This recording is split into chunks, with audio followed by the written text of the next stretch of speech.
அனைவருக்கும் வணக்கம்.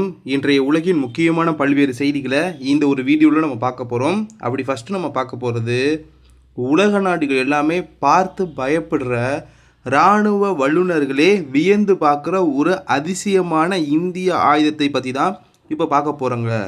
அதுதான் பிரம்மோஸ் ஏவுகணை. நவீன உலகத்தில் அமெரிக்காவோட பேட்ரியாட், இஸ்ரேலோட அயன்டோம், இல்லை ரஷ்யாவோட S-400ன்னு எத்தனையோ அதிநவீன வான் பாதுகாப்பு அமைப்புகள் இருக்குங்க. விண்ணில் வர எந்த ஒரு எதிரி ஏவுகணைகளையும் சுட்டு வீழ்த்துகிற சக்தி இதுங்களுக்கு இருக்குன்னு சொல்கிறாங்க. ஆனால் இந்த உலகத்தில் இருக்கிற எந்த ஒரு ஏர் டிஃபென்ஸ் சிஸ்டத்துலையும் நம்ம பிரம்மோஸ் ஏவுகணையை தடுக்கவே முடியாதுங்க. இதை நான் சொல்லலை நண்பர்களே, பிரம்மோஸ் விண்வெளி நிறுவனத்தோட முன்னாள் சிஇஓக்களே அதிகாரப்பூர்வமாக சொல்லியிருக்காங்கங்க. அப்படி இந்த ஏவுகணையில் என்ன தான் இருக்குது, ரேடார்களால் ஏன் இதை கண்டுபிடிக்க முடியல, வான் பாதுகாப்பு அமைப்புகளை இது எப்படி ஏமாத்துது, இதோட பின்னணியில் இருக்கிற அந்த அதிசயமான 5 ரகசியங்கள் என்ன, இதெல்லாம் பற்றி தான் இந்த ஒரு வீடியோவில் நம்ம டீட்டெயிலாக பார்க்க போகிறோங்க. ஃபஸ்ட்டு, பிரம்மோஸ் ஏன் தடுக்க முடியாத ஒன்று. 5 முக்கியமான காரணங்கள் என்ன அப்படின்றத பார்க்க ஆரம்பிப்போம். காரணம் 1, ரேடார்களின் கண்ணில் மண்ணை தூவும் சி ஸ்கிம்மிங் தொழில்நுட்பம். பொதுவாக எதிரி நாட்டோட ஏர் டிஃபென்ஸ் சிஸ்டம் எப்படி வேலை செய்யும்னா, அவங்களோட ரேடார்கள் வானத்தை நோக்கி சிக்னலை அனுப்பி தூரத்தில் வர ஏவுகணைகளை கண்டுபிடிக்கும். ஆனால் பிரம்மோஸ் ஏவுகணை ஏவப்பட்ட கொஞ்ச நேரத்திலேயே தரையிறங்கி வந்து வெறும் 10 மீட்டர் முதல் 15 மீட்டர் உயரத்தில் பறக்க ஆரம்பிச்சிடும். அதாவது ஒரு சாதாரண தென்னை மரத்தோட உயரத்துக்கு கீழே கடல் மட்டத்தை ஒட்டியே இது பறந்து போகுங்க. பூமியோட வளைவுத்தன்மை காரணமாக இவ்வளவு தாழ்வாக வர்ற ஏவுகணைகளை எந்த ஒரு ரேடாராலையும் தூரத்தில் வச்சே கண்டுபிடிக்க முடியாது. ரேடாரோட எல்லைக்குள்ளே பிரம்மோஸ் நுழையும் போது அது இலக்கு ரொம்ப பக்கத்தில், அதாவது வெறும் 30 கிலோமீட்டர் தூரத்தில் வந்து நிற்கும். அப்போ தான் எதிரி நாட்டு ரேடாருக்கே ஐயோ ஏதோ ஒன்று வருதுன்னே தெரிய வருங்க.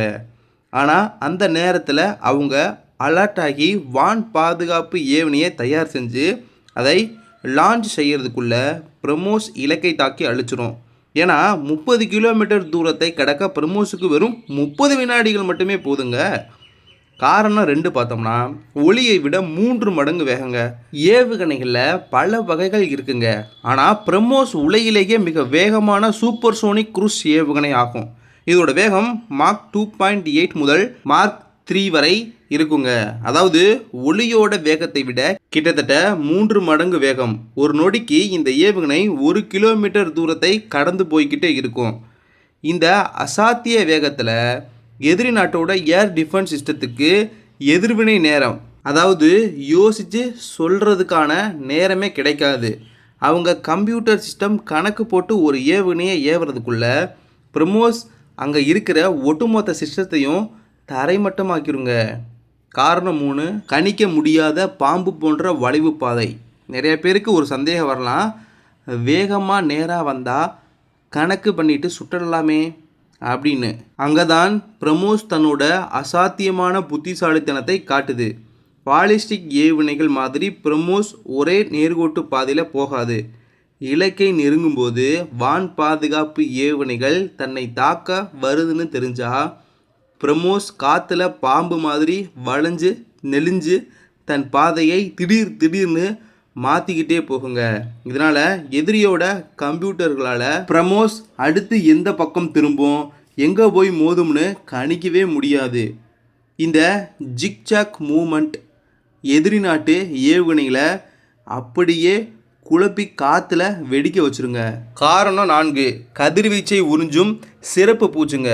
அதாவது பிரம்மோஸ் ஏவுகணையோட வெளிப்புற உடல் அமைப்பில் ஒரு சிறப்பு பூச்சு பூசப்பட்டிருக்கும். இது எதிரியோட ரேடாரில் இருந்து வர்ற சிக்னல்களை திருப்பி அனுப்பாமல் தனக்குள்ளேயே உறிஞ்சிடும். இதனால் ரேடார் திரையில் பிரம்மோஸ் ஏவுகணை ஒரு மிகப்பெரிய அச்சுறுத்தலாக தெரியாமல் ஏதோ ஒரு சின்ன பறவை பறந்து வர மாதிரி தான் காட்டும். இந்த ஸ்டெல்த் தன்மை பிரம்மோஸை ஒரு கண்ணுக்கு தெரியாத அசாத்திய கொலையாளியாக மாற்றுங்க.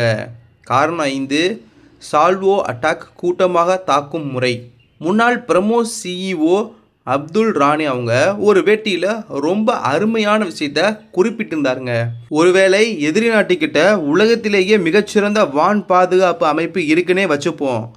அவங்க ரொம்ப கஷ்டப்பட்டு 1 அல்லது 2 பிரம்மோஸ் ஏவுகணைகளை தடுத்தாலும் ஒரே நேரத்தில் 4 முதல் 6 பிரம்மோஸ் ஏவுகணைகளை ஏவி ஒரு சால்வோ அட்டாக் நடத்தினா அதை தடுக்க உலகத்தில் எந்த ஒரு சிஸ்டத்தாலையும் முடியாது. அந்த திரள் தாக்குதலில் வர 6 ஏவுகணைகளில் அதாவது 2 ஏவுகணைகள் கண்டிப்பாக இலக்கை துல்லியமாக தாக்கி அழிச்சுடுங்க. இதுதான் இந்த மெயினான 5 காரணங்கள். இதோடு சேர்த்து கூடுதலாக இன்னும் சில தகவல்களையும் பார்ப்போம். அதாவது எடையும் அதன் பேரழிவும் என்னன்னா இதோட தாக்குதல் திறனை பற்றி இப்போ நம்ம டீட்டெயிலாக பார்ப்போங்க. அதாவது பிரம்மோஸ் ஏவுகணையில் சுமந்து செல்லப்படுற வெடிபொருட்களோட எடை மட்டும் சுமார் 200 முதல் 300 கிலோ வரை இருக்குங்க. ஆனால் இந்த வெடிபொருட்களை விட ஆபத்தானது இதோட வேகம் தரும் விசை. அதாவது 3000 கிலோ எடை கொண்ட ஒரு பொருள் மாக் 3 வேகத்தில் போய் ஒரு இலக்கு மேலே மோதும்போது உருவாகிற அந்த இயக்க ஆற்றல் அந்த இலக்கை அப்படியே தூள் தூளாக ஆக்கிவிடும், காற்றுல பறக்க விட்டுரும். அதாவது வெடிபொருட்கள் வெடிக்கவே இல்லைனா கூட இந்த ஏவுகணை போய் மோதுகிற வேகத்திலேயே ஒரு மிகப்பெரிய போர்க்கப்பலோ இல்லை எதிரியோட பதுங்கு குழி கோட்டையோ 2 பிளந்து போயிருங்க. இதனால தான் இந்திய விமானப்படை தன்னோட சுகோய் 30 MKI போர் விமானங்களில் இந்த பிரம்மோஸ் ஏவுகணையை பொருத்தி வச்சுருக்காங்க. காற்றுல பறந்துக்கிட்டே 450 கிலோமீட்டர் தூரத்தில் இருக்கிற எதிரி இலக்குகளை துல்லியமாக அழிக்க முடியுங்க. சுருக்கமாக சொல்லணும்னா வேகம், தாழ்வாக பறக்கும் முறை, வளைந்து நெளிந்து செல்லும் பாதை மற்றும் ரேடார்களை ஏமாற்றும் ஸ்டெல்த் தொழில்நுட்பம், இந்த 4ம் ஒன்றா சேர்ந்தது தான் பிரம்மோஸ் ஏவுகணை. இதனால தான் இன்னைக்கு உலக நாடுகள் பலவும் பிரம்மோஸ் ஏவுகணையை கண்டு நடுங்கிறாங்க. அதே சமயம் பிலிப்பைன்ஸ் போன்ற நாடுகள் இந்தியா கிட்ட இருந்து இதை ஆர்வமாக விலைக்கு வாங்குறாங்க. நம்ம இந்தியாவின் பெருமையான இந்த பிரம்மோஸ் ஏவுகணையை பற்றின இந்த சுவாரஸ்யமான தகவல் உங்களுக்கு பிடிச்சிருக்குன்னு நம்புகிறேன். இந்த தகவலை பற்றி உங்களுடைய கருத்து வரவேற்கப்படுகின்றது நண்பர்களே. அடுத்த செய்தியாக, இந்தியாவுக்கும் அமெரிக்காவுக்கும் நடுவில் இப்படி ஒரு மாபெரும் வர்த்தக போர் வெடிக்கும்னு யாருமே நினச்சி பார்க்கல. ஆனால் இப்போ எல்லாமே தலையிலாக மாறி போகுதுங்க. இந்தியா ஏற்றுமதி செய்கிற பொருட்கள் மேலே அமெரிக்கா விதிச்சிருந்த அந்த கடுமையான வரி இப்போது அதிரடியாக குறைச்சிருக்காங்க. இது இந்திய பொருளாதாரத்துக்கு கிடைத்த மிகப்பெரிய வெற்றிங்க. இப்போ நம்ம இந்த வீடியோவில் நம்ம பார்க்க போகிறது என்னென்னா, எதுக்காக அமெரிக்கா இந்திய பொருட்கள் மேலே 50% வரை வரியை ஏற்றுனாங்க. ரெண்டாவது, இப்போது திடீர்னு டொனால்டு ட்ரம்ப் அரசாங்கம் இந்த வரியை ஏன் குறைச்சாங்க. மூணாவதாக, இந்த ஒப்பந்தத்துக்காக இந்தியா என்ன சலுகைகளை அமெரிக்காவிற்கு கொடுத்திருக்கு. கடைசியாக, இதனால் நம்ம நாட்டுக்கு குறிப்பாக இந்திய ஏற்றுமதியாளர்களுக்கு என்ன லாபம் கிடைக்க போகுது, இதெல்லாம் பற்றி தான் நம்ம டீட்டெயிலாக பார்க்க போகிறோம். ஃபஸ்ட்டு, ஏன் அமெரிக்கா இந்திய பொருட்கள் மீது வரியை உயர்த்தியது. இந்த பிரச்சனையோட வேர் எங்கே ஆரம்பிச்சுன்னா உலக அரசியல் மாற்றங்களில் இருந்து தான்.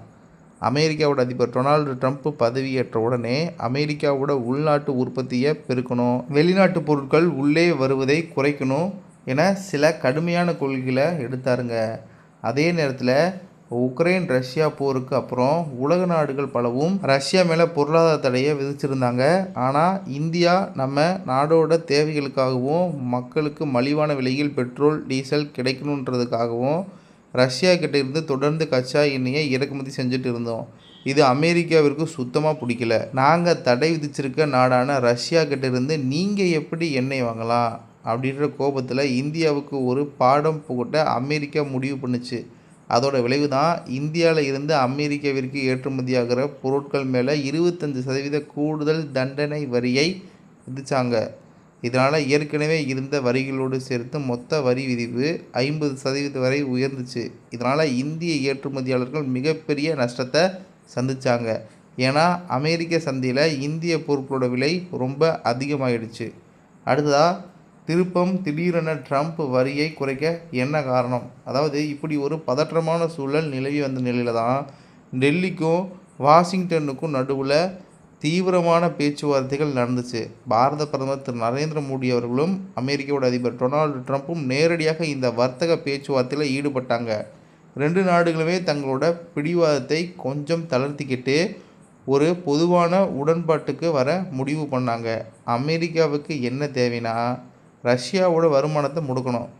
இந்தியாவுக்கு என்ன தேவைன்னா நம்ம ஏற்றுமதி தொழில் பாதிக்கப்படக்கூடாது. இந்த புள்ளியில் தான் ஒரு வரலாற்று சிறப்புமிக்க ஒப்பந்தம் கையெழுத்தாச்சுங்க. இதன் விளைவாக இந்திய பொருட்கள் மீது விதிக்கப்பட்டிருந்த 25% கூடுதல் வரியை அமெரிக்கா முழுமையாக ரத்து செய்ய ஒப்புக்கொண்டதுங்க. இதனால் ஒட்டுமொத்த வரி விதிப்பு 50%லிருந்து வெறும் 18% குறைக்கப்பட்டிருக்கிறது. இது இந்திய ஏற்றுமதியாளர்களுக்கு மிகப்பெரிய நிம்மதியை கொடுத்திருக்கிறது நண்பர்களே. இந்தியா கொடுத்த சலுகை என்ன அப்படின்னு பார்த்தோம்னா, அமெரிக்கா வரியை குறைச்சிருக்குன்னா சும்மா ஒன்றும் செய்யலை. அதற்கு பதிலாக இந்தியாவும் சில முக்கிய சலுகைகளையும் வாக்குறுதிகளையும் அமெரிக்காவிற்கு கொடுத்துருக்குங்க.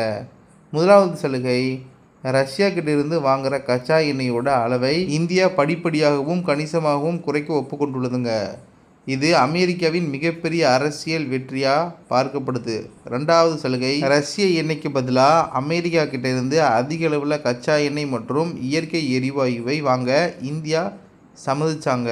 மூன்றாவது சலுகை, அமெரிக்காவிலிருந்து இந்தியாவுக்கு இறக்குமதியாகும் சில முக்கிய விவசாய பொருட்கள் மற்றும் தொழில்துறை இயந்திரங்கள் மீது வரியை இந்திய அரசாங்கம் குறைச்சிருக்கு. நான்காவது மிக முக்கிய ஒப்பந்தம், அமெரிக்காவோட எரிசக்தி மற்றும் உயர் தொழில்நுட்ப துறைகளிலிருந்து சுமார் $500 பில்லியன் மதிப்பிலான பொருட்களை அடுத்த சில ஆண்டுகளில் வாங்க இந்தியா ஒப்பந்தம் செஞ்சிருக்கு. சுருக்கமாக சொல்லணும்னா இது ஒரு கொடுத்து வாங்கும் கொள்கை அடிப்படையில் அமைந்த ஒப்பந்தம். இதனால் இந்தியாவுக்கு என்ன லாபம் அப்படின்னு பார்த்தீங்கன்னா, அமெரிக்கா எடுத்த இந்த வரி குறைப்பு முடிவால் இந்தியாவுக்கு கிடைக்க போகும் நன்மைகள் சாதாரணமாக கிடையாதுங்க. ஏற்றுமதி அதிகரிக்கும். அதாவது இந்தியாவோட மிக முக்கிய ஏற்றுமதி துறையான ஜவுளி, ஆயத்த ஆடைகள், மருந்துகள் மற்றும் ரத்தினங்கள், ஆபரணங்கள் தயாரிப்பாளர்கள் இனி அமெரிக்க சந்தையில் தங்களோட பொருட்களை மலிவான விலையில் விற்க முடியும். இதனால் நம்ம நாட்டுக்கு வர டாலர் மதிப்பு அதிகமாகுங்க. அடுத்ததாக வேலைவாய்ப்பு பெருகும். ஏற்றுமதி நிறுவனங்கள் அதிக ஆர்டர்களை பெறும்போது இந்தியாவில் உள்ள லட்சக்கணக்கான நெசவாளர்களும் தொழிற்சாலை தொழிலாளர்களும் புதிய வேலைவாய்ப்புகளுக்கு உருவாகும். அமெரிக்காவுடன் பலமான உறவு, அதாவது ரஷ்யாவுடனான எண்ணெய் வர்த்தகத்தை குறைச்சாலும் உலகிலேயே மிகப்பெரிய நுகர்வோர் சந்தையான அமெரிக்காவோடு நமக்கு நீண்டகால வர்த்தக நட்பு வலுவடைஞ்சிருங்க. இது சீனாவை எதிர்கொள்ள இந்தியாவுக்கு சர்வதேச லெவலில் பெரிய பலத்தை தரும். முடிவாக பார்த்தோம்னா, இந்தியா அமெரிக்கா இடையான இந்த வர்த்தக ஒப்பந்தம் உலக பொருளாதாரத்தையே உற்றுநோக்க வச்சிருக்கு.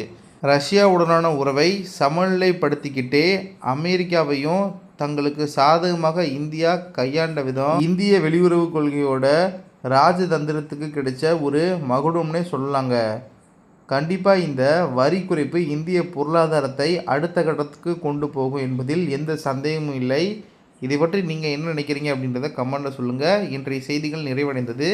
இந்த செய்திகளை பற்றி உங்களுடைய கருத்து வரவேற்கப்படுகின்றது. இது போன்ற செய்திகளை நீங்கள் தினமும் தொடர்ந்து தெரிந்து கொள்ள வேண்டும் அப்படின்னு நினச்சா மறக்காமல் நம்முடைய சேனலை சப்ஸ்கிரைப் பண்ணி வச்சுங்க. நாளைக்கு இன்னொரு புது வீடியோவில் நான் உங்ககிட்ட வந்து பேசுகிறேன். நன்றி நண்பர்களே. ஜெய் ஹிந்த்.